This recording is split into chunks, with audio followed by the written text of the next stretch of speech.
Hello places for the past fans. We are at, as you can see there, Abernethy Old Kirk, and as you can also see there are war graves. Let's go and say hello to some fallen heroes. Well, we always assume they were heroes. They can't all have been that heroic. Anyway, this is Abernethy Old Kirk. We are at Nethy Bridge, which is near Aviemore in Scotland, obviously, but you probably knew that if you're watching this. There are some quite old stones here, but the light has just gone a bit wrong to see them. It was quite nice a wee bitty earlier, but there you are. There's It's 1809, but that's one of those ones where you'd have to pick all the liking off it and you'd do more harm than good, so to speak. That was erected by A.R. McGregor of Winnipeg in Canada in memory of his father Duncan McGregor, who was a forester at Braemore. I'm not entirely sure where that is. And then Braemore, and yeah, Braemore must be somewhere around about here.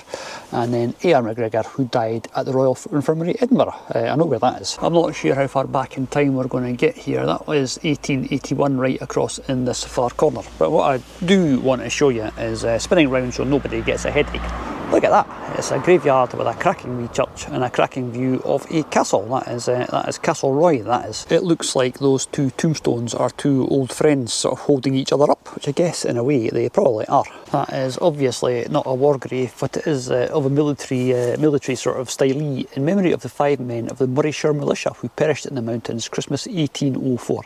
They are buried in this churchyard known as the Lads That Were Lost on the Hill. This is quite interesting for a given value of interesting, in memory of Donald Grant, who died in Sydney. I'm assuming that was Sydney the place and not a no, obviously. And Marjorie Grant, who died at Ian Charles Hospital, Grantown, which is where we're going to be tomorrow. And then Senator John Grant, who died at Sydney, New South Wales. So he died at Sydney, and the one at the top died in Sydney. Insert your own punchline here. On the other side of that same stone, in memory of Gregor Grant, who died at Juniper Cottage in 1901. But look, Margaret McPherson. They obviously couldn't have fitted it across the way, so they've given her a nice ark, who died 1914, aged 90, erected by the family in loving remembrance. I'm wandering down this way because I can see one. I can actually see two. And the first one is Private P.C. McCabe of the Seaforth Highlanders, 1915. But most of these up here will be Seaforth Highlanders or Cameron Highlanders. How's that for a wee prophecy for you? I promise you I was not peeking before I started, but look, that is Private McIntyre of the Cameron Highlanders from 1916, aged 53. That's kicking on a bit for a soldier in the First World War. These stones are so beautifully patinated, which makes them very nice to look at, but very difficult to read, because it says who died, and then there's that there, but that looks like an 8-0.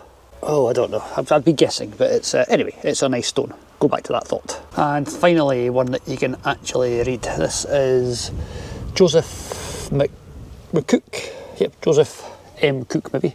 Who died the 22nd day of December 1825. So yeah, it's quite old. And hiding behind that is Driver Grant, Royal Army Service Corps, February 1918.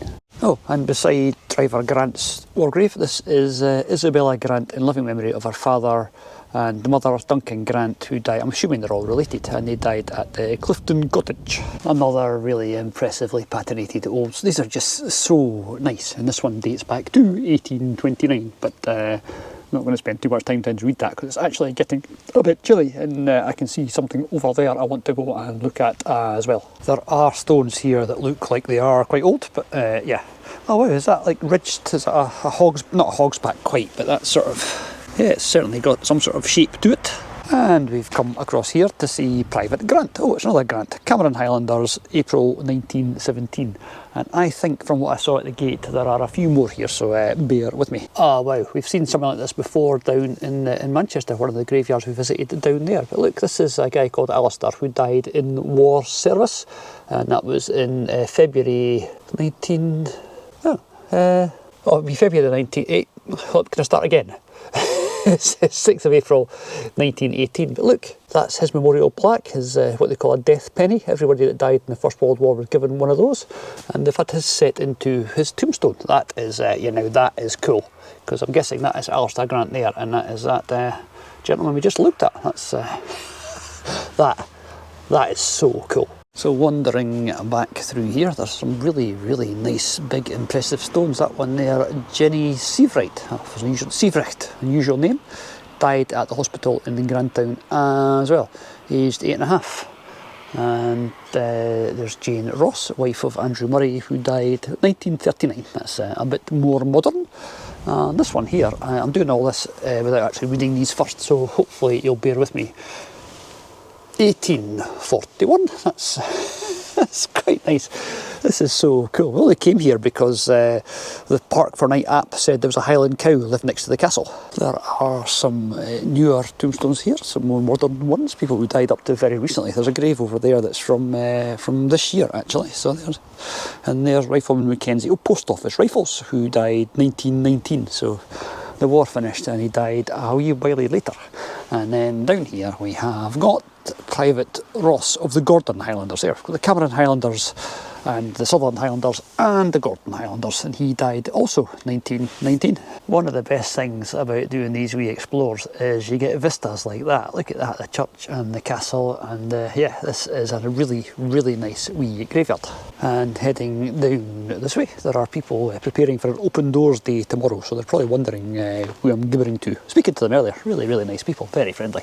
This is Sergeant JWF White, Canadian Forestry Corps, one for our Canadian friends, 15th of April 1944.